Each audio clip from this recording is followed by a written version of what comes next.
नमस्कार मंडळी, मागच्या व्हिडिओमध्ये मी तुम्हाला चिवडची भाजीची डिटेल्ड इन्फॉर्मेशन दिली होती। जर तुम्ही ते व्हिडिओ मिस केला असेल तुम्हाला डिस्क्रिप्शन बॉक्समध्ये लिंक भेटून जाणार।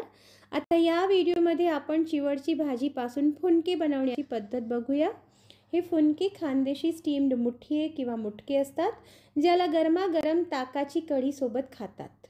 जसं मी तुम्हाला मागच्या व्हिडिओमध्ये सांगितलं तसं चिवडची भाजीला नीट निवडून स्वच्छ करून कोरडी करून तुम्ही बारीक चिरून साईडला ठेवा। आता हरभऱ्याची डाळ, तूरची डाळ आणि मसूरची डाळ तिघांनाही एकत्र करून 5 ते 6 तासासाठी भिजवून ठेवा।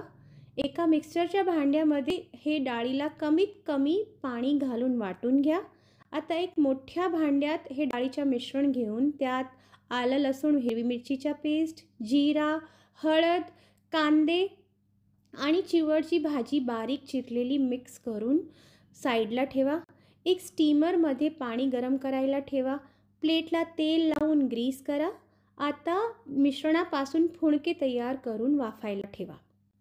फुणके वाफल्यानंतर फुलतात किंवा फुगतात, म्हणून 2 फुणकेमध्ये थोडीशी जागा ठेवा। 12 ते 15 मिनिटांमध्ये तुमचे फुणके तयार होऊन जातात। अत्यंत चविष्ट, लुसलुशीत, प्रोटीन पॅक्ड आणि हलके हे चिवडचे फुणके तयार आहे। तुम्ही या फुणक्याला तिळच्या फोडणी पण देऊ शकतात आणि ह्या फुणक्याला तुम्ही गरमागरम ताकाची कढी सोबत एन्जॉय करू शकतात।